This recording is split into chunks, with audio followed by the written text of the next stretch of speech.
Alors, j'ai pas répondu à ta question, Arnaud, sur l'objet.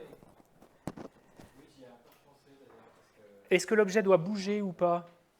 Alors, quand on a une image visualisée, par exemple, on développe le calme mental sur l'image d'un Bouddha, par exemple. Il est indiqué, le Bouddha, c'est comme un Bouddha vivant. Donc, on peut se dire que sans doute le Bouddha, il n'est pas complètement figé. D'ailleurs, vouloir que l'image soit figée, c'est pas vraiment l'indication, je pense. Ce qui est stable et qui ne bouge pas, c'est l'esprit, c'est pas l'objet. En fait, c'est nous qui sommes stables. D'ailleurs, l'image que je prends souvent, c'est comme s'il y avait des rondins qui flottaient à la surface de l'eau. Du côté objectif, du côté de l'objet de méditation, il peut y avoir du mouvement, mais nous, on est là, on est posé. Donc avec le souffle, ça peut être qu'il y a un changement d'état, puisque de toute façon l'objet est impermanent, donc de moment par moment l'objet se transforme, mais nous qui le regardons sommes complètement fixes. Alors après, il y a quand même des mentions dans certains textes de faire que l'objet soit le plus petit possible, comme un grain de moutarde ou une graine de sésame, pour peut-être encore plus venir travailler ce facteur de stabilité. On dit que l'objet doit être tout petit, microscopique, très brillant pour développer la clarté et très lourd pour développer la stabilité. Mais ça, c'est dans le contexte de la pratique du tantra. Dans le sutra, on dit juste un Bouddha, une image visualisée, qui est comme si elle était vivante. Mais ça vient petit à petit. Ce n'est pas quelque chose qu'on prend comme point de départ. On verra d'ailleurs comment on construit une visualisation, comment tout ça, ça va être inclus dans le texte. Est-ce que je peux me concentrer sur mes deux doigts, comme ça, qui forment un rond? Si tu veux, parce que ça peut devenir un objet visualisé, ça. Tu peux visualiser mentalement ce mudra, par exemple. Oui. Pas de problème. Oui, oui, tu peux complètement. Et d'ailleurs, tu peux regarder, visualiser comme ça, et puis faire quelque chose d'hybride. Donc, tu es en contact avec la sensation tactile, et à la fois, tu visualises le mudra. Méditation hybride. Ok. Donc maintenant, Lama Tsongkhapa poursuit en disant qu'est-ce que Vipassana? Qu'est-ce que Vipassana? Qu'est-ce que Vipassana? Qu'est-ce que la vision supérieure? Qu'est-ce que la connaissance spéciale? Ça, c'est Special Insight en anglais. Connaissance spéciale, vision supérieure, vision pénétrante, etc. C'est tout le même, c'est tout synonyme. Qu'est-ce que c'est pour vous? Pour moi, Être en contact avec tout ce qui nous entoure sans imputation. Être en contact avec tout ce qui nous entoure sans imputation. Ok. Quelqu'un d'autre? Et de ce qu'on ressent, de tout ce qui se passe en nous, en moi.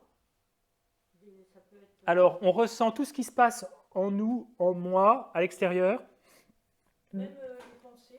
Alors, là, on a une question qui se pose, c'est que quand on cultive shamatha, je pense qu'on va rentrer en contact avec absolument tout ce qu'il y a dans la sphère mentale. Parce que plus on développe la concentration, plus on va porter attention à nos pensées qui certaines nous font complètement partir de l'objet, d'autres qui demeurent en même temps qu'on est encore focalisé sur notre objet de méditation. Et la plupart du temps, soit on n'en est pas conscient de ces choses-là, soit on en est un petit peu conscient, mais le moment d'après, on s'en souvient presque plus de ces pensées. C'est très souvent qu'on a des pensées, on ne pourrait même pas se souvenir de ce à quoi on vient de penser. Un peu comme quand on se réveille le matin, on a peut-être fait un rêve il y a 2 minutes, mais on est incapable de s'en souvenir. Et on a ça avec les distractions, il y a plein de distractions, on ne sait même pas ce qu'on vient de penser. On est parti 10 minutes, on devait faire une méditation sur le souffle, on est parti complètement 10 minutes, et au moment où on revient, on ne sait même plus ce qui vient de se passer. Donc à mesure qu'on développe shamatha, on va être conscient de tout ça.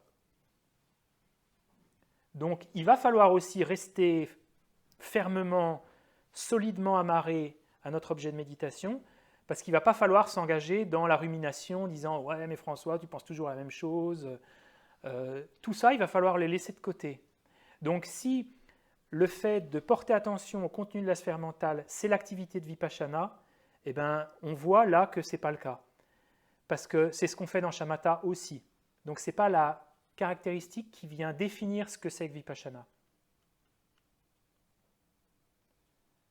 D'accord. C'est-à-dire que ça, on va pouvoir le faire dans Vipassana, on peut aussi le faire dans Shamatha, mais ce n'est pas ce qui définit Vipassana. Qu'est-ce que c'est Vipassana? Oui. C'est une compréhension sur l'objet qu'on est en train d'examiner, enfin, sur lequel on est concentré. Une compréhension des caractéristiques de l'objet, ou comment son fonctionnement. Alors, comprendre les caractéristiques de l'objet. Ok, on a un objet ici. Ça doit être du laiton, je pense. Le laiton, il est fait à partir d'un minerai, je ne sais plus lequel. C'est un objet laiton, c'est du... Ou c'est du bronze peut-être. Le bronze, c'est un alliage de cuivre. Cuivre et fer? Bon, bref. Là, j'explore la nature de l'objet. Il est composé d'atomes, il pèse à peu près 200 grammes. J'explore l'objet. Est-ce que c'est Vipassana, ça? Pourquoi pas? Pourquoi pas? Qui dit c'est Vipassana? Clément, qui dit Vipassana? Bah, pourquoi pas? Levez les mains un petit peu. Non, je ne vous force pas. Hein. C'est pas Vipassana, ça? J'explore la nature de cet objet, c'est du métal. C'est Vipassana. On a un Vipassana ici. Qui dit mieux? En ligne, 2 Vipassana. Je sais pas, moi, Vipassana, c'est plus ressentir ce qui se passe, enfin, je sais pas, le contact de l'objet, je sais pas, c'est plus intérieur. C'est plus intérieur, ok. Examiner les phénomènes. Alors, examiner les phénomènes. Liliane? Moi, je dis oui. Allez, c'est bien. Merci Liliane. Est-ce que c'est Vipassana si ce bol, par exemple, me met en colère pour une raison que je ne connais pas et que je médite sur cette colère? Alors, si le bol, pour une raison ou une autre, me met en colère et que je médite là-dessus, est-ce que c'est Vipassana? Question. Qui d'autre?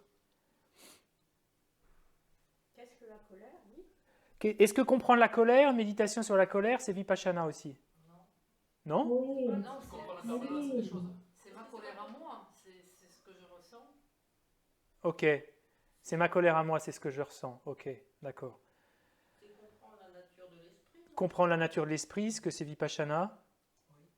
Si je lis un texte et que les textes me donnent à comprendre ce que c'est que la nature de l'esprit, ce que c'est Vipassana quand je... Ah oui, je crois que je sais. En fait. Ah.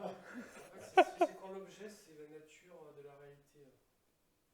Alors Vipassana, c'est que la nature de la réalité. Qui dit oui? Non, en fait, il est plus sûr. Bon, on a pas mal de propositions. Annie?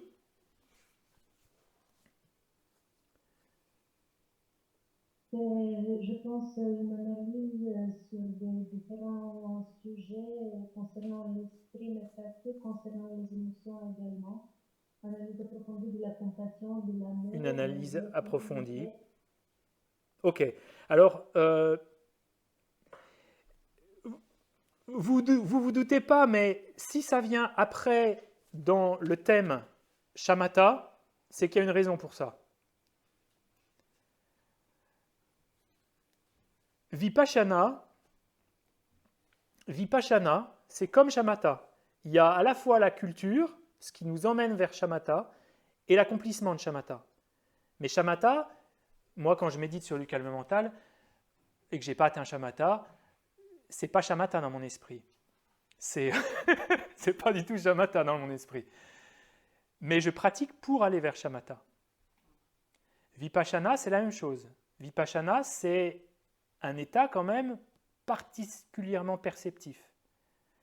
Et ce que dit le même sutra, qui est une référence en la matière, qui est le Samdhinirmochana Sutra, il dit « Après que vous ayez atteint la souplesse mentale et physique, et que vous éliminez d'autres aspects mentaux, vous vous portez à l'intérieur et avec discernement sur l'image mentale qui est du domaine de la concentration méditative, sur les sujets sur lesquels vous avez réfléchi. En relation avec ces images, qui sont du domaine de la concentration, toute différenciation du sens de ces sujets, ou différenciation complète, ou examination complète, ou analyse complète, ou tolérance, ou souhait, ou différenciation des particularités, ou vue, ceci est appelé vipassana. Ok, donc on va... En fait, vipassana, dans la manière que c'est présenté, c'est que ça ne peut être atteint que sur la base du calme mental. Il n'y a pas de vipassana pleinement qualifié avant shamatha.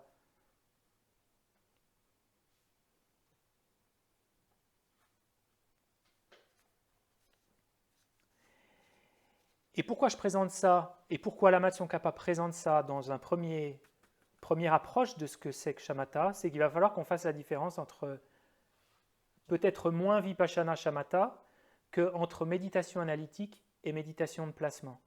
Méditation de placement, c'est cette méditation où on s'entraîne pour développer shamatha, et méditation analytique, c'est cette méditation qu'on fait pour se diriger vers vipassana.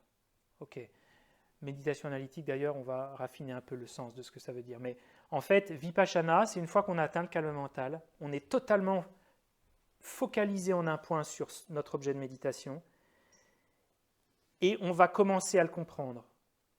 En fait, ce qui se passe, qu'il n'y a pas dans la méditation de calme mental, c'est qu'il n'y a pas une forme d'analyse. La principale activité n'est pas l'analyse dans la méditation de placement. La principale qualité, c'est la focalisation. Le but, c'est de focaliser l'esprit. Et une fois qu'on est totalement focalisé sur notre objet de méditation, là, on va pouvoir en déterminer la nature, on va pouvoir le comprendre, et c'est en ça que les termes employés sont en faire une différenciation, une examination, un souhait, etc., etc. Ça, c'est vipassana.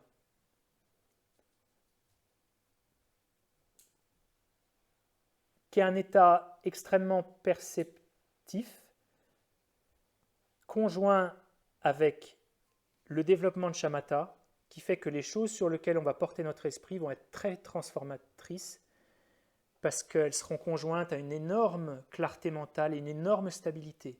Et les choses qu'on va comprendre alors vont complètement vibrer dans notre expérience et nous transformer de l'intérieur beaucoup plus sûrement et profondément. On voit dans la vie quotidienne que plus on a de stabilité, de clarté mentale, plus les sujets sur lesquels on vient réfléchir, comme quand on vient de vacances, parfois les problèmes sur lesquels on porte notre regard, on arrive beaucoup plus facilement à arriver à une conclusion. C'est la même chose avec vipassana, mais à un niveau industriel presque.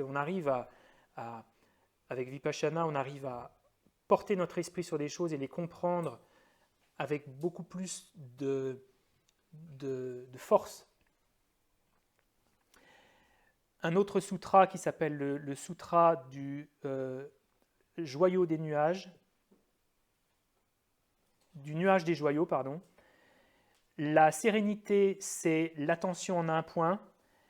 Vipassana, c'est un discernement parfait.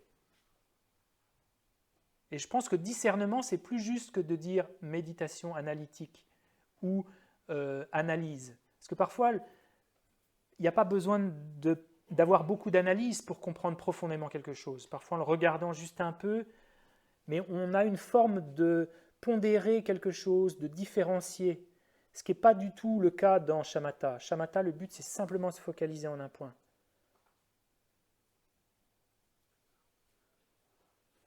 Oui? Non? Vous avez des... Oui?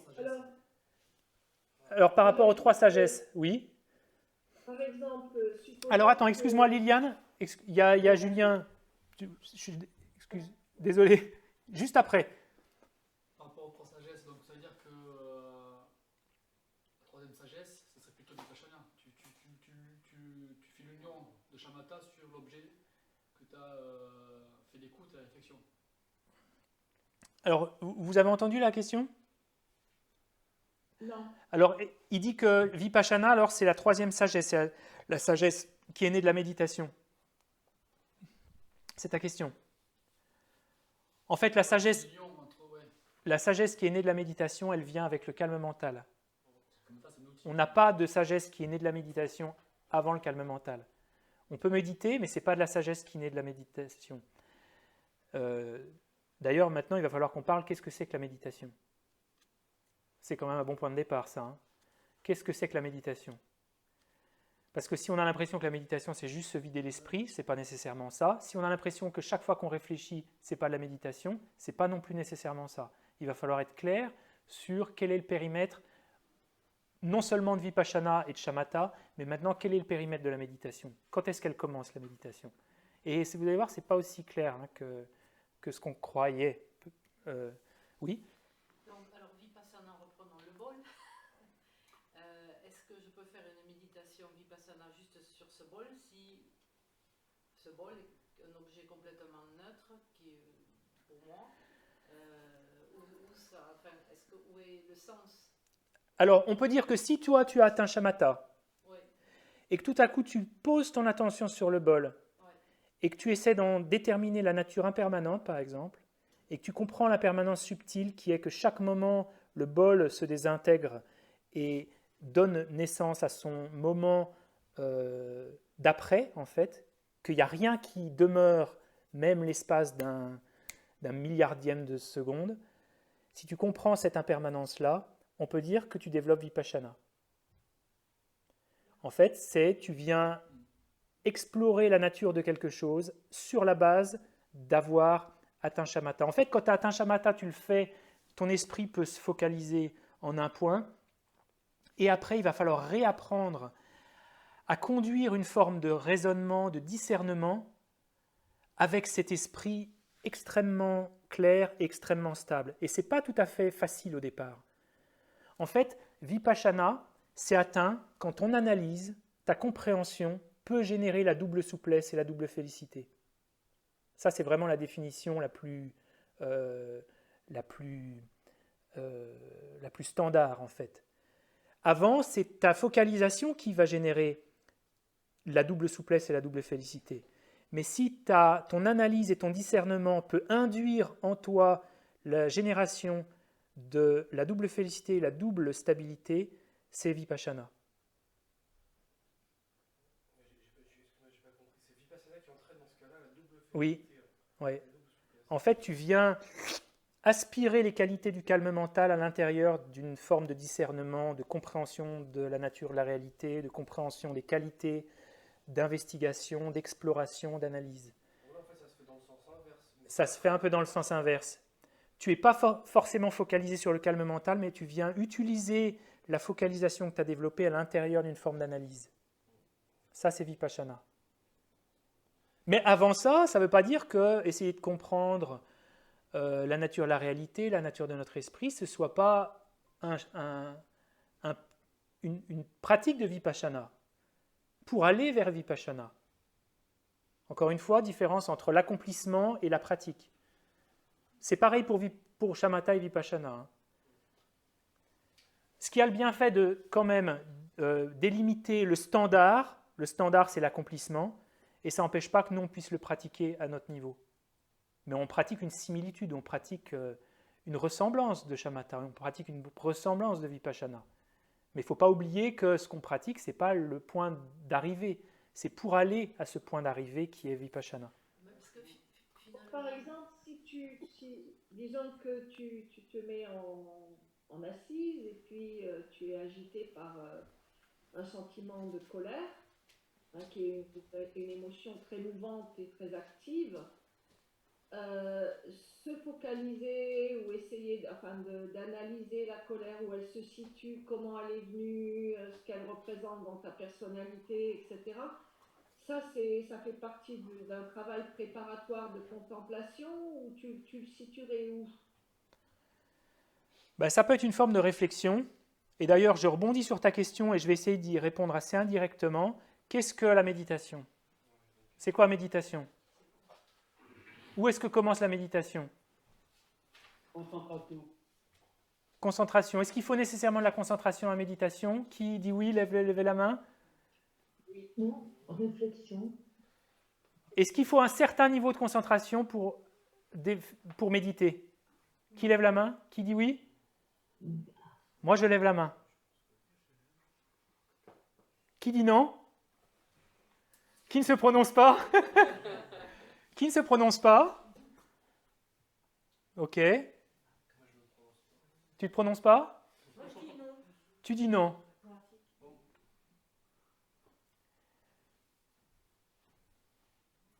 François, Oui. pour moi, c'est une façon de se familiariser avec quelque chose. Ok, donc, Par, oui. par, par l'entraînement, que ce soit pour le calme mental, le vipassana, le fait de se familiariser avec quelque chose et de l'intégrer. D'accord. Donc, est-ce qu'on peut dire qu'un enfant qui apprend à faire du vélo, il fait de la méditation sur le vélo? Parce qu'il se familiarise avec le vélo? Est-ce qu'il est en train de faire la méditation, le petit gamin de 4 ans? Je ne sais pas à quel âge on commence à faire du vélo. Il faut qu'il se concentre quand même. Oui, on peut dire quelque part oui. Parce Oui. on sent qu'il en ait conscience quelque part, parce qu'il est bien obligé, sinon il te... Il est en pleine méditation, là. Comme quand on parle, comme quand on fait du piano, oui. Alors, on dit souvent qu'il est équivalent dans le bouddhisme indo-tibétain, la méditation et la familiarisation. Et dans une certaine mesure, c'est vrai. Mais maintenant, on va revenir aux 3 sagesses. La sagesse qui est née de l'écoute, c'est de rentrer en contact avec des connaissances. Et quand vous m'écoutez et vous comprenez les mots que je dis, on peut dire que votre sagesse de l'écoute, elle est activée. Ensuite, maintenant, cette technique que je vais vous présenter, vous allez essayer d'y réfléchir pour essayer de l'activer dans votre esprit. Donc, vous allez réfléchir. Ça, c'est la sagesse qui est née de la réflexion jusqu'à temps que vous ayez « Waouh, je pense que ça fait sens ». Et ensuite seulement, on commence à méditer. Mais qu'est-ce qu'il faut pour la méditation? Qu'est-ce qu'il faut comme ingrédient pour qu'on fasse la différence entre la méditation et la simple réflexion? Alors, dans le Tibet du Moyen-Âge, à l'époque de Tsongkhapa, les gens disaient la méditation, il ne faut jamais penser à quelque chose. Si tu penses à quelque chose, ce n'est pas de la méditation. Sauf que ça vient un peu contredire les textes classiques. Mais il y en a d'autres qui disent, non, la méditation, c'est focaliser l'esprit, la méditation. Qui a raison? Arnaud? Moi, je dirais plutôt du côté de focaliser. Après, pour moi, il faut un objet qui soit vertueux aussi. Alors, il faut que l'objet soit vertueux. Est-ce qu'on ne peut pas méditer? Est-ce que le souffle est vertueux? Est-ce que l'objet peut être non vertueux? Est-ce que je peux méditer sur ma colère? Oui. Ah oui?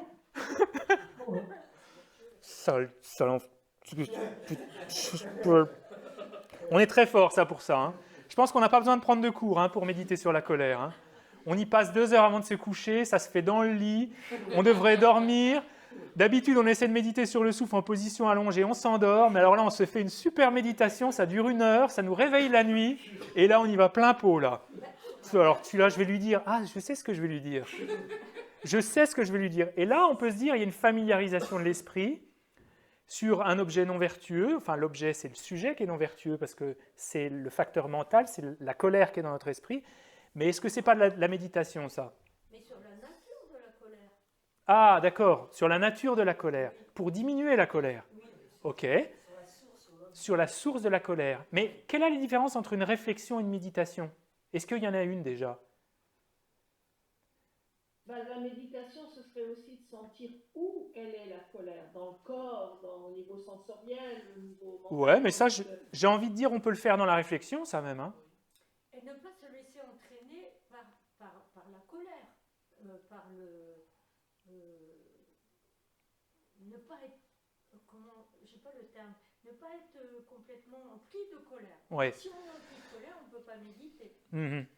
Alors, le problème, c'est déjà ce mot méditation, qui est un mot qui a mal été choisi au départ. Mais le problème, c'est qu'on ne peut pas faire marche arrière, parce que maintenant, il est passé dans l'entendement commun. Mais méditation, dans notre culture, ça porte l'impression de ce que c'était, sans doute dans la culture chrétienne, qui est une forme de réflexion en silence, la méditation. Dans les monastères chrétiens, c'était ça, la méditation. Ça précédait la contemplation, d'ailleurs. La contemplation, c'était une forme d'ouverture à Dieu, d'ouverture à l'amour de Dieu, etc. Et la méditation, c'était, voilà, j'étais dans ma cellule, j'étais un moine ou une moniale, et je réfléchissais en silence. Est-ce que c'est ça la méditation, réfléchir en silence sur un coussin? Est-ce qu'il faut nécessairement que je sois assis sur un coussin pour méditer? Non? Oui ou non? Non. Non? Non. Alors c'est quoi la méditation? Comment on fait la différence entre une réflexion et une méditation? Une réflexion, on guide. Alors est-ce qu'il faut avoir atteint shamatha pour commencer la méditation? On est mal, hein? Méditer, c'est quand même rester sur un sujet qu'on choisit, parce que sinon on digresse dans tous les sens et c'est plus de la méditation en fait. Il faut quand même rester focus sur Ok. une grande part. Malika, est-ce que tu m'entends quand je te parle? Ouais. Est-ce que tu es focalisé sur ce que je dis quand je te parle? Oui. Bah super. Donc ta sagesse de l'écoute, elle est déjà focalisée. Quand toi tu fais des réflexions, par exemple, de ton côté, est-ce que tu peux être un petit peu focalisé dessus? Quand tu réfléchis à des sujets, non pas au moment où tu m'écoutes, mais quand tu es seul, par exemple, chez toi, le soir, sur un canapé, que tu réfléchis à des sujets de ta vie, est-ce que tu peux avoir une forme de stabilité mentale, un petit peu? C'est difficile parce que ça part un peu dans tous les sens. Ça part un peu dans Le tous les sujet sens. Oui, le sujet il reste pas fixe en fait. Oui, d'accord. Est-ce que ça pourrait être une manière de nous indiquer la différence entre la réflexion et la méditation ou pas? Posez-vous la question. Et répondez pas, répondez pas. Ah oui, Béatrice, vas-y, je t'en prie.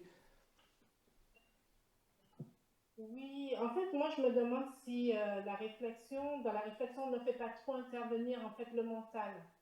Alors que dans la méditation, peut-être que c'est un moyen justement de lâcher un petit peu toutes ces perturbations. Oui, alors c'est l'idée qu'on a souvent que la méditation, elle est moins empreinte d'analyse de mental, quoi. Elle est plus dans être avec, de s'ouvrir à ce que l'objet de méditation est. Si tant est que je sache vraiment ce que ça veut dire, mais il peut y avoir de cette impression-là, que la méditation est ça. Et cette impression qu'on a au XXIe siècle est assez semblable à celle à laquelle était confrontée la Matsongkhapa au XIVe siècle, les Bouddhas 500 ans avant Jésus-Christ. Donc, en fait, il y a plusieurs formes de méditation. Alors, il y a plusieurs formes de méditation. Bon, on ne va pas rester longtemps, je vais vous dire... Ce qui définit la méditation, c'est certes une familiarisation, mais c'est une familiarisation avec une certaine qualité de concentration. Parce que sinon, c'est juste de la réflexion. Si j'essaie de réfléchir à la bienveillance, et je me dis, ah, c'est vrai que la bienveillance, ça aide dans la vie, d'avoir la compassion, mais je ne sais pas vraiment ce que c'est que la bienveillance, je ne l'ai pas produit dans mon esprit. J'ai beau me familiariser dessus, ce n'est pas vraiment de la méditation. La méditation, il faut que l'objet, on n'ait plus de doute sur quoi on va méditer.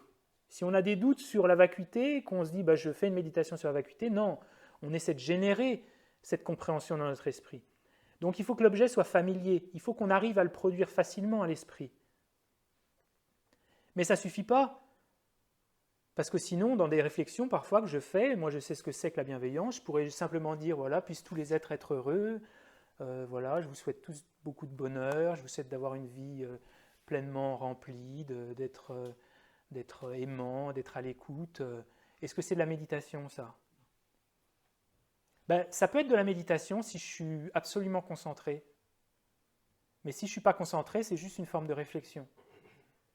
Par contre, si je viens commencer à aspirer ce que je cultive dans le calme mental, c'est-à-dire que au moment où je vous parle, je suis conscient de mes perturbations mentales, je suis conscient des pensées qui me viennent, et je peux quand même maintenir cette génération de bienveillance, et observer si mon esprit commence à être relâché, si je commence à m'endormir, si je peux commencer à me servir de tout ce que je développe dans le calme mental alors que je vous parle, c'est de la méditation.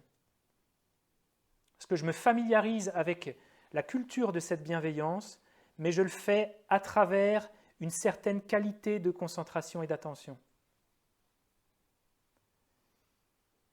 Sauf qu'il y a 2 types de méditation. La première, c'est je vais méditer comme ça avec des mots.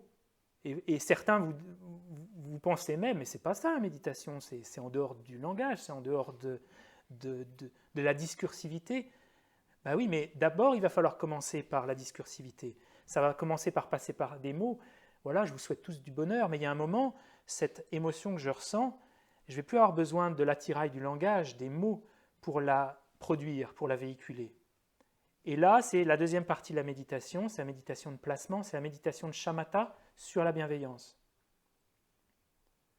En fait, la séquence, c'est on entend des instructions sur la bienveillance, par exemple, ensuite on réfléchit dessus, et ensuite on commence à la cultiver, toujours en se servant de raisonnement, en se servant de qu'est-ce qu'on a fait de bienveillant par le passé, de se souvenir de citations de grands maîtres. On essaie de poursuivre la culture de cette bienveillance dans son cœur en venant placer notre esprit avec stabilité comme on l'a fait dans la méditation de calme mental. Et il y a un moment, on ne va plus avoir besoin des mots. On exprime le sens, on demeure avec, on demeure calme, détendu, l'esprit totalement clair, l'esprit très pacifié, très stable, et là on produit cet amour. Il n'y a plus besoin de mots là. Voilà la séquence. Donc quand on dit qu'on fait des méditations analytiques, en général, ce n'est pas des méditations analytiques, c'est pas tout à fait des méditations analytiques. En fait, on fait des réflexions qui peuvent être très fortes aussi. Il ne faut pas attendre la méditation pour avoir des grands changements dans sa vie, pour imprimer des tournants dans son existence. Simplement pouvoir s'asseoir sur un coussin et réfléchir, ça peut nous permettre ça.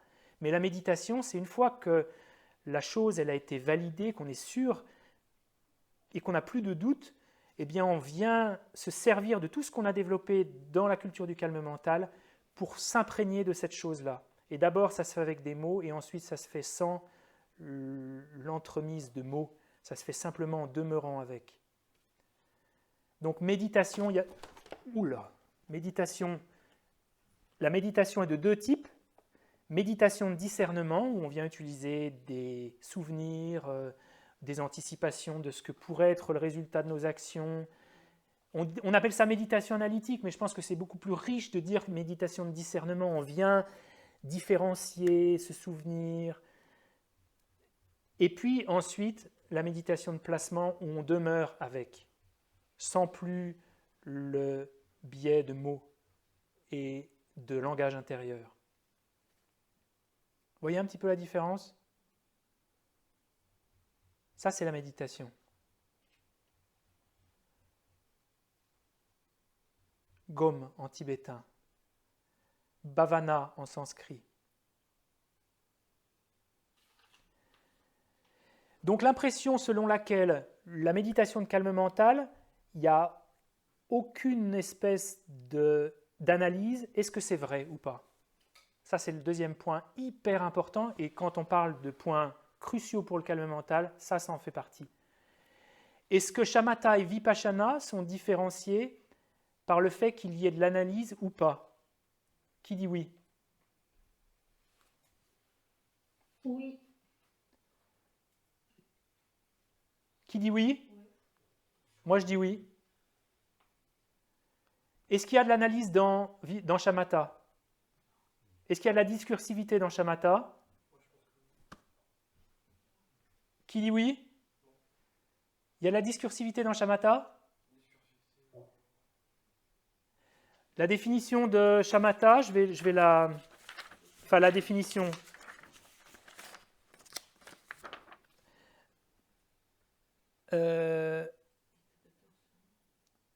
La concentration que vous accomplirez a 2 particularités. La première, c'est une intense vivacité mentale. Et la deuxième, c'est une stabilité non discursive. Bon, on a la réponse là. Shamatha, c'est non discursif. Donc, est-ce qu'il peut y avoir de la discursivité de l'analyse en même temps? Difficilement. En fait, est-ce que la vigilance, c'est pas une forme d'analyse? Alors, est-ce que la vigilance n'est pas une forme d'analyse? Ça, c'est essentiel. Dans les points centraux du calme mental, c'est de comprendre ça. Parce qu'à l'époque de Tsongkhapa et aujourd'hui encore, on prend le point d'arrivée, on se dit shamatha, ça n'a pas d'analyse. Par conséquent, moi, quand je cultive shamatha, il ne faut rien que j'analyse. Et là, on se plante monumentalement dans la pratique de shamatha. Pourquoi?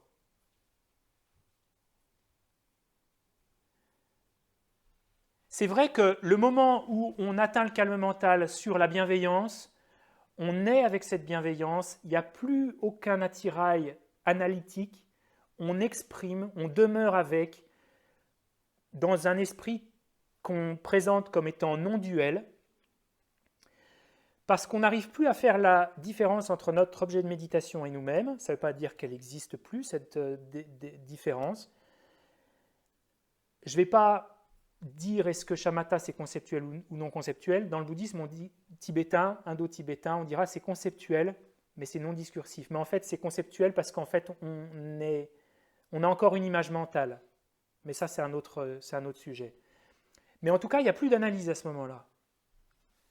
Et comme on sait que c'est ça le point d'arrivée de shamatha, on se dit, ben moi, si je dois atteindre ça, il faut que je me vide de complètement mes pensées. Et c'est ce que certains yogis, à l'époque de Tsongkhapa, estimaient. Ils disaient, ben voilà, le résultat, c'est non discursif. Donc, toute espèce de compréhension, toute espèce d'analyse va venir nuire à ma culture de la concentration, de la sérénité. Et Tsongkhapa, dans son œuvre, a dit que c'est absolument pas le cas. C'est pas parce qu'il n'y a plus d'analyse quand on arrive que l'analyse elle va pas nous servir, parce que ça voudrait dire sinon que pour shamatha, on ne doit pas se servir des trois sagesses qui sont la sagesse de l'écoute, la sagesse de la réflexion et la sagesse de la méditation. En d'autres termes, tout ce qu'on fait là, il y a un moment ça sert à rien. Parce que si c'est non discursif, de toute façon, il n'y a rien à comprendre. Il y a un moment, il faut laisser tout ça.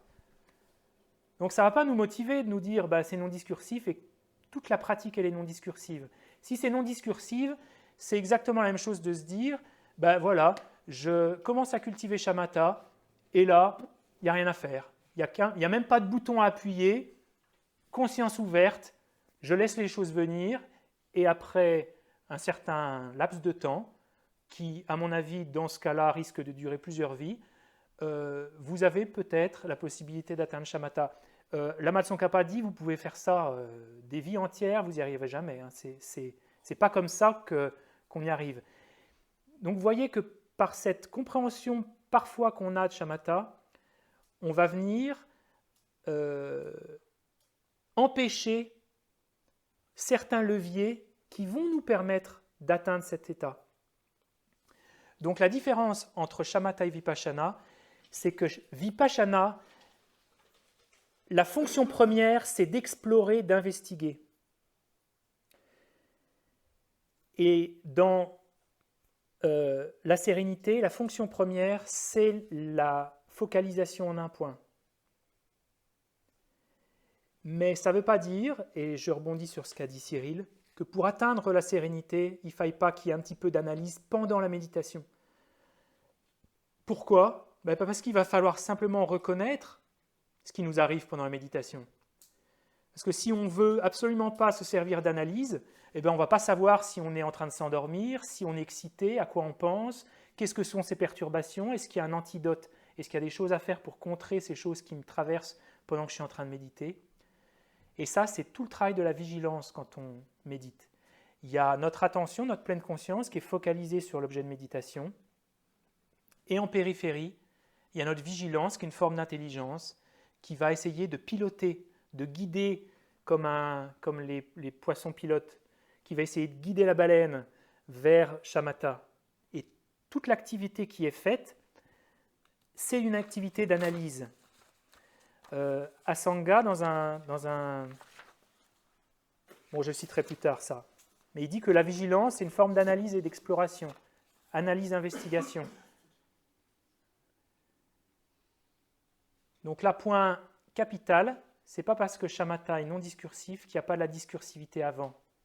En fait, la discursivité, l'analyse, elle va s'effacer petit à petit.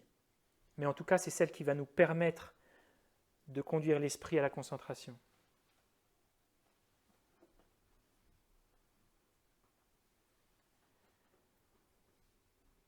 Donc là, je pense qu'on a le point de départ qui est quand même la différence entre la méditation analytique et la méditation de placement. Entre cultiver shamatha et atteindre shamatha, entre cultiver vipassana et atteindre vipassana. Et à l'inverse, si on pense que vipassana, il n'y a pas de qualité d'attention, eh ben c'est invalidé par la proposition qu'il faut shamatha pour atteindre vipassana. Et pour la méditation analytique, il faut une certaine base dans le calme mental. Jamyang Shepa, qui est un très grand maître tibétain, dit qu'il n'y a pas de méditation avant le niveau 3 de shamatha. Parce que s'il y avait une méditation avant le niveau 3, quelle serait la différence entre la méditation et la réflexion? Et il a complètement raison. S'il y a une différence, il faut bien dire à quel moment on passe de la réflexion à la méditation. Et la différence, c'est la qualité de l'attention. Dans la grande exposition des systèmes philosophiques, Jamyang Shepa dit c'est au niveau 3 que la méditation commence. Niveau 3, vous allez voir, ce n'est pas non plus impossible à atteindre. Hein. Ok.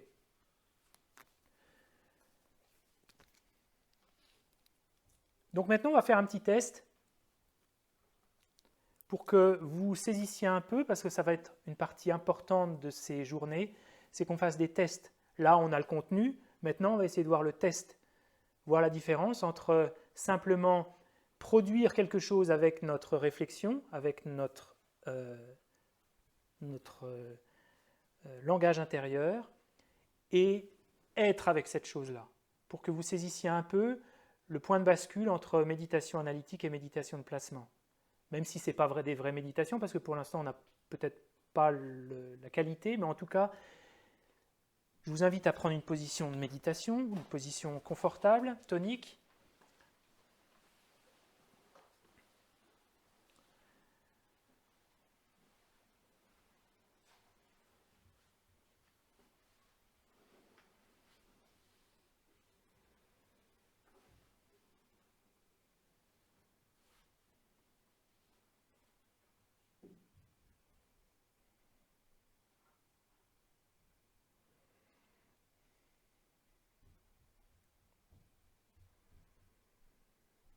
Et lorsque vous entendez mes mots et que vous comprenez cette phrase, et lorsque vous entendez mes mots et que vous la comprenez pour ce qu'elle est, que vous la discriminez pour ce qu'elle est,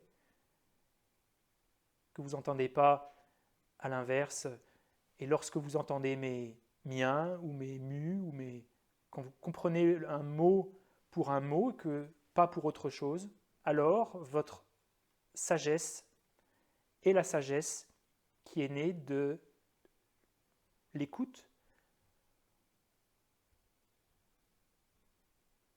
mais plus généralement de l'étude. C'est une sagesse qui peut être activée quand on lit un livre et qu'on comprend les mots qu'on lit. Et sur cette base, maintenant vous allez passer quelques minutes à réfléchir. Comment est-ce que je peux générer plus de bienveillance dans mon cœur? Et là, je vous pose juste la question et je vous laisse une minute pour songer à comment est-ce que je peux avoir un peu plus d'amour dans mon cœur, de bienveillance pour les autres.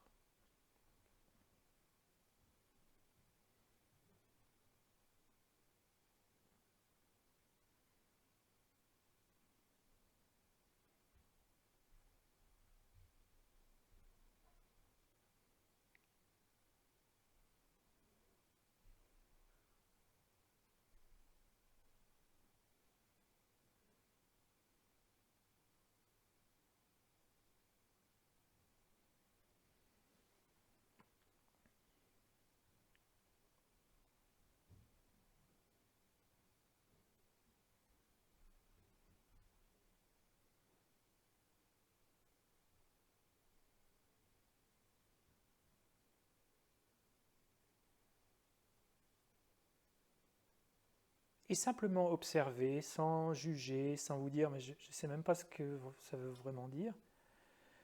Peut-être que vous avez commencé à vous dire, bon, il nous reste 20 minutes avant d'aller manger, qu'est-ce que je vais me faire, tiens, à manger à midi? Peut-être que vous observez déjà la présence de distractions.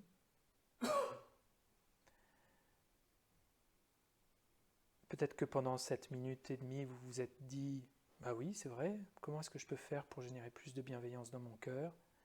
Et peut-être que vous avez essayé, honnêtement, de répondre à cette question. Eh bien ça, c'est ce qu'on appelle la réflexion. Et si vous deviez tout à coup vous dire, je sais exactement comment développer de la bienveillance dans mon cœur, il faut que je me souvienne de ce que les êtres ont fait pour moi, par exemple. Si je savais que mon existence nécessite que tellement d'êtres autour de moi fournissent ma nourriture, les transports en commun, les poubelles, la poste, Internet, il y a tellement de personnes qui œuvrent à ce que je puisse avoir une existence juste normale, se souvenir de ça, alors je ne verrai plus ces êtres comme des êtres neutres, alors je pourrais avoir beaucoup plus de proximité mentale avec eux, alors je pourrais avoir beaucoup plus de bienveillance. Quand on a cette certitude, alors on peut dire qu'on vient générer en nous la sagesse qui est née de la réflexion. Essayez juste quelques instants de vous souvenir que pour qu'on fonctionne dans la vie, on doit s'en remettre à tellement d'actes de bonté aveugle, de personnes qui œuvrent sans savoir à qui elles vont être bénéfiques, mais qui le font néanmoins.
Et imaginons qu'à l'issue de cette réflexion, on ait un petit waouh mental, en se disant « Ah ouais, c'est vrai que je n'avais pas pensé, mais quand j'y réfléchis comme ça, dans une posture où je suis assez calme, c'est vrai que ça fait sens, c'est vrai que j'oublie ça. C'est tellement important de voir tout ce que les êtres font pour nous. » Et en fait, si on avait cette petit éclair mental, cette étincelle, ce moment de waouh, c'est vrai, ben on ne voudrait pas s'arrêter là dans la méditation, on voudrait commencer d'ailleurs la méditation, on voudrait maintenant l'absorber, cette chose-là, pour qu'elle vienne prendre complètement racine dans notre esprit. Et là, qu'est-ce qu'il faudrait? Il faudrait venir aspirer des qualités d'attention et de clarté mentale, d'attention pour rester sur l'objet et de clarté pour le faire vibrer à l'intérieur de nous. On ne veut pas se satisfaire seulement d'une étincelle. Imaginons maintenant qu'on fasse exactement la même réflexion, mais avec en toile de fond, d'essayer de maintenir un flot ininterrompu d'attention et de clarté mentale. Essayez de continuer cette petite réflexion et en étant soucieux de maintenir votre attention sur l'objet.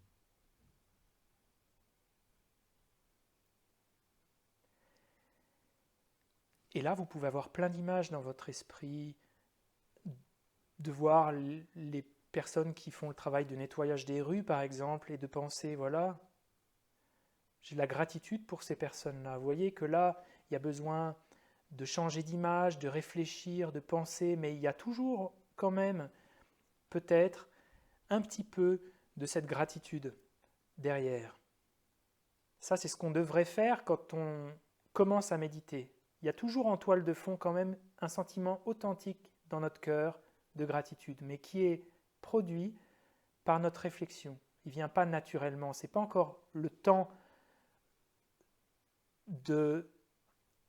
d'éliminer l'analyse, l'exploration, l'investigation.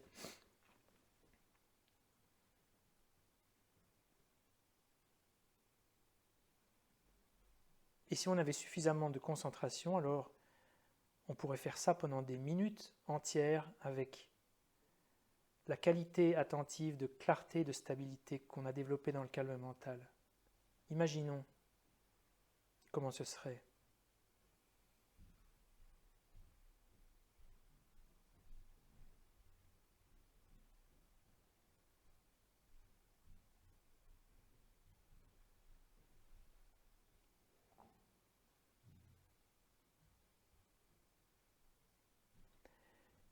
Et à l'inverse, observons ce qui nous empêche de faire vibrer cette chose-là dans notre cœur. Parce qu'il manque de souplesse, parce que peut-être la chose n'a pas été suffisamment comprise, parce qu'il n'y a pas assez de clarté mentale, parce qu'on n'est pas stable, on pense à plein de choses. C'est difficile de faire que cette étincelle devienne un grand incendie dans notre esprit, parce que chaque fois qu'il y a l'étincelle, il y a des perturbations qui viennent l'éteindre.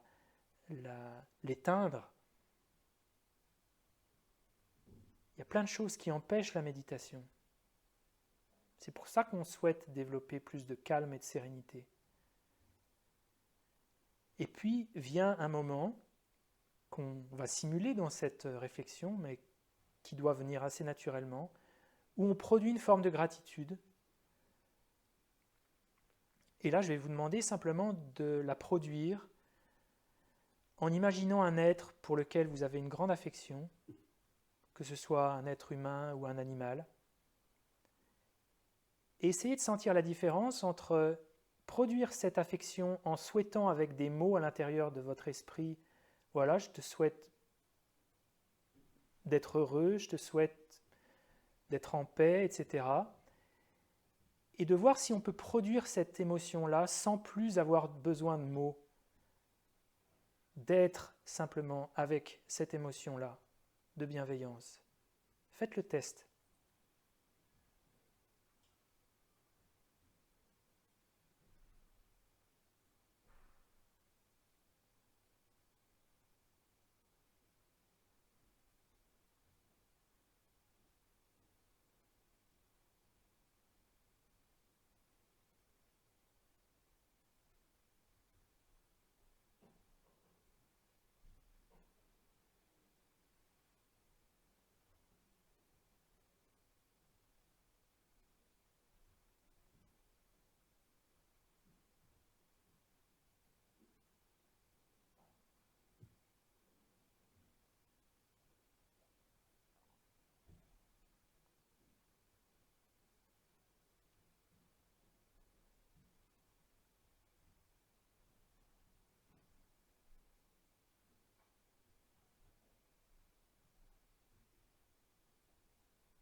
Et ce qu'on aperçoit dans la pratique, c'est que c'est beaucoup plus facile de demeurer avec cette émotion quand elle a été préalablement produite par de la réflexion, par de l'écoute, par des citations, par simplement observer des êtres inspirants autour de nous, quand on a éveillé la sagesse de l'écoute et de la réflexion, et qu'on a médité avec cette méditation de discernement, alors c'est beaucoup plus facile de générer cette bienveillance, cette ouverture, cette gratitude, sans mots ensuite.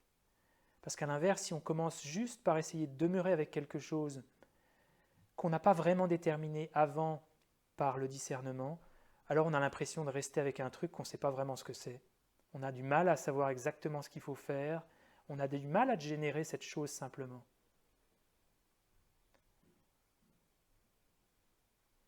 Et ça, c'est un enseignement essentiel dans le bouddhisme, c'est que tout ce qu'on essaie de développer doit être développé à travers ces trois sagesses. Essayons encore maintenant de souhaiter à quelqu'un quelque chose de positif avec le langage. Voilà, je te souhaite d'être heureux, d'être libéré de ta souffrance, de tes angoisses, quoi que ce soit. Et ensuite de ressentir cet amour et cette bienveillance maintenant sans mots. On a peut-être encore l'image mentale de cette personne à l'esprit. Et on est simplement aimant. On a simplement cette gratitude à l'intérieur de nous. Ce qui est vraiment la différence entre la méditation de discernement et la méditation de placement.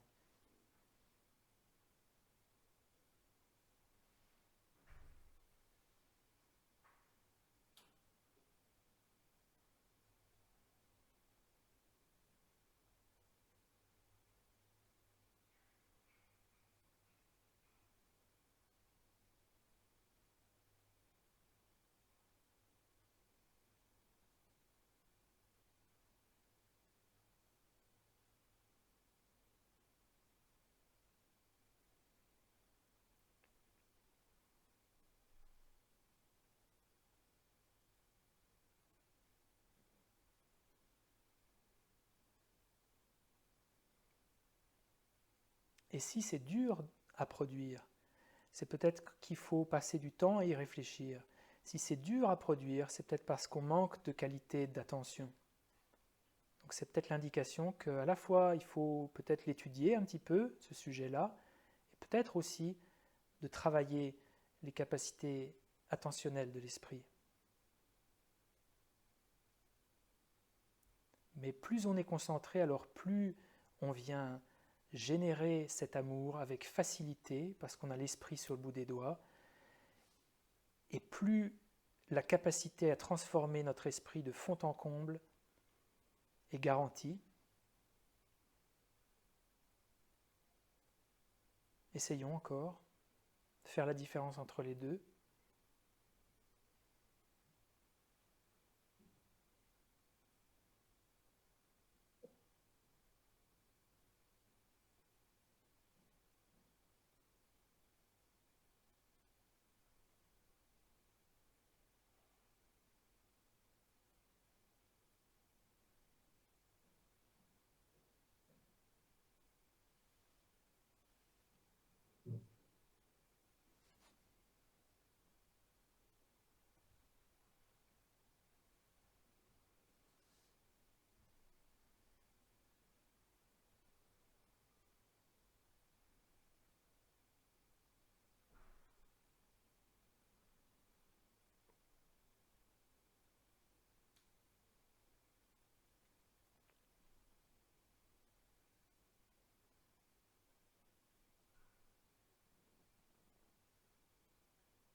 Donc je partagerai ces vidéos dans quelques jours pour que vous puissiez y revenir, parce que là il y a quand même c'est assez riche, hein, mais c'est important d'avoir les idées claires sur ce que c'est que la méditation, pour pas aussi s'arrêter à la phase de la réflexion et de penser que tout est là. De penser, ah ben moi, oui, je médite depuis des années, je suis sur un coussin, je pense à l'amour, la compassion, la bienveillance, tout ça. Ben en fait, oui, c'est sûr que c'est riche. Mais la méditation n'a peut-être pas commencé. Il y a une notion dans la méditation de familiarisation, d'expansion de quelque chose dans notre esprit, à travers les qualités attentionnelles. Pour ça que sans culture de Shiné, de Shamatha, Shiné c'est en tibétain, sans culture de Shamatha, c'est difficile de méditer. C'est difficile de méditer.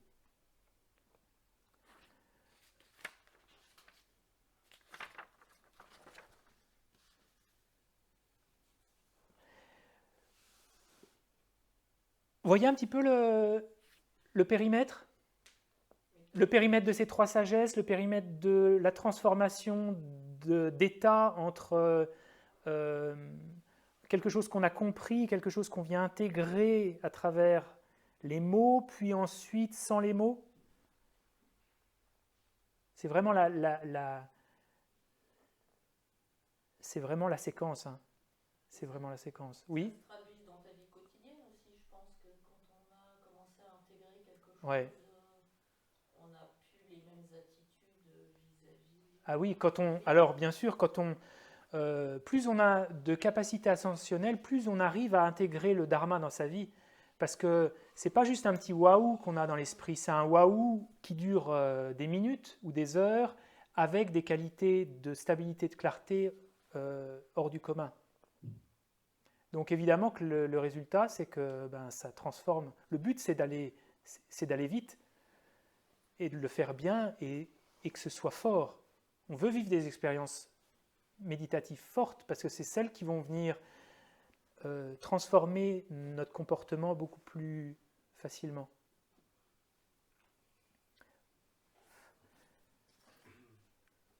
Voyez un petit peu ça, je pense que pour asseoir la base de ce que c'est que Shamatha, c'est important de voir la différence entre les deux.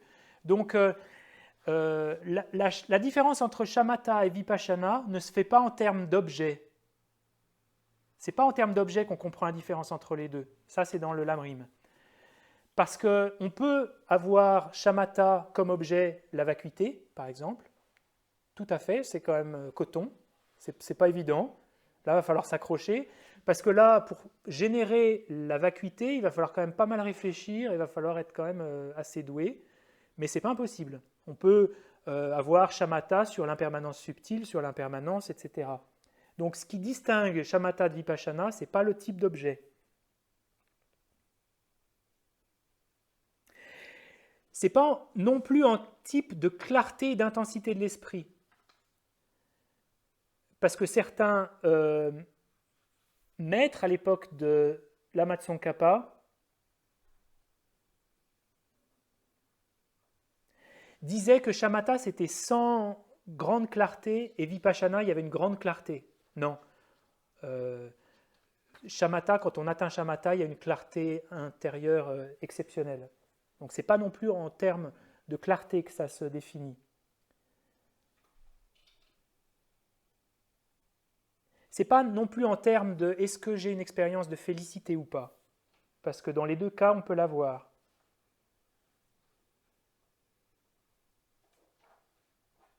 Donc, pourquoi on a besoin de Shamatha et de Vipassana et pas un seul?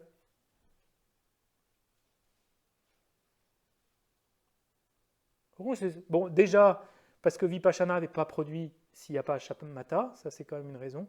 Et l'exemple qui est pris, c'est si on voulait voir les peintures rupestres dans une grotte, il faudrait pour ça qu'on ait une lampe qui a deux fonctions, qui a deux capacités, qui a deux caractéristiques, pardon.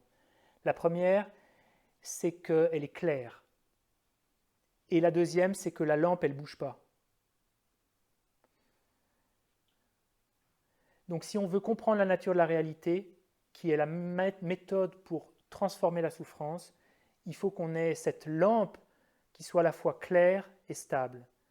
La stabilité, c'est shamatha, et la clarté, c'est vipassana, dans l'analogie. Il faut que la lampe torche, si on prend une lampe torche dans une grotte comme ça a beau être clair, on ne verra pas vraiment ce qui est sur les murs. Donc il faut à la fois qu'elle soit stable, mais si elle est en bout de batterie et qu'on a juste un tout petit micro-faisceau, on ne va pas voir ce qu'il y a non plus sur les murs. Donc il faut à la fois une grande clarté et une grande stabilité. Voilà pourquoi shamatha et vipassana sont les deux requis. Et du coup, c'est pas la même clarté que ce dont tu parlais tout à l'heure. Oui, alors ça semble contredire un peu ce que je viens de dire, c'est ça? Oui. Non, parce que là, c'est pas la clarté de l'esprit, c'est la clarté de voir les choses comme elles sont. Oui, vous voyez un peu, parce que ça pourrait venir contredire exactement ce que je viens de dire, en fait. Que shamatha et vipassana ne sont pas nuancés en termes de clarté. Les deux ont une clarté subjective, mais vipassana, en plus, ça nous permet de voir les choses comme elles sont. Ce qui n'est pas le cas de shamatha. Voilà pourquoi les deux sont requis dans le texte de la Tsongkhapa. Donc, ce qui détermine en plus leur ordre. L'ordre d'accomplissement, c'est qu'on accomplit shamatha avant d'accomplir vipassana. Mais ça ne veut pas dire qu'on ne peut pas pratiquer les deux ensemble. D'ailleurs, plus on a d'expertise dans shamatha, plus vipassana va vibrer, la pratique de vipassana. Et donc l'étape d'après, c'est Mahamudra? Parce que c'est une sorte d'étape en fait. Alors Mahamudra, dans la tradition Gelugpa, c'est shamatha, 1, shamatha sur la nature de l'esprit, et 2, vipassana sur la nature de l'esprit. Donc en fait, Mahamudra, c'est vipassana et shamatha en fait. Dans la tradition Gelugpa, dans le Kagyupa, ce sera un peu différent, mais je ne suis pas expert, donc je ne peux pas trop me prononcer. Alors, est-ce que vipassana est nécessairement sur la vacuité ou pas? Oui ou non? Non. Non. Le premier dhyana, par exemple, la première concentration, c'est vipassana. C'est un vipassana, oui.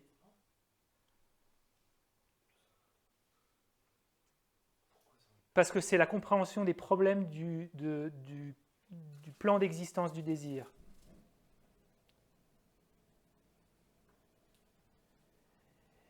Est-ce que vipassana, c'est nécessaire?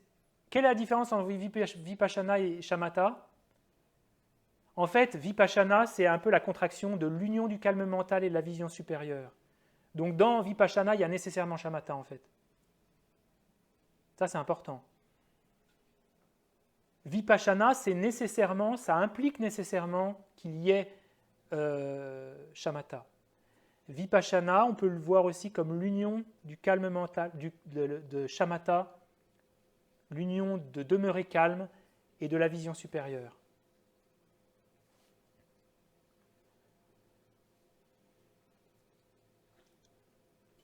Donc cet après-midi, ce qu'on va voir, on va commencer à rentrer un peu maintenant dans comment s'entraîner au calme mental, parce que là c'était un peu l'introduction de Tsongkhapa. Voir les préconditions. Et dans le groupe de discussion, vous discuterez de ce sujet qui est comment est-ce qu'on peut libérer du temps pour le consacrer à la méditation. Donc vous échangerez là-dessus parce que ce qu'on va voir cet après-midi, c'est quelles conditions sont favorables à la culture de shamatha. Et l'une d'elles, aujourd'hui, je pense, très importante, c'est qu'on a du mal à trouver du temps. Donc je pense que vous pouvez facilement parler 40 minutes pour échanger là-dessus, de comment on essaie de se motiver, quels sont les obstacles qu'on rencontre pour trouver du temps, quand est-ce qu'on peut octroyer du temps à la méditation, etc., etc.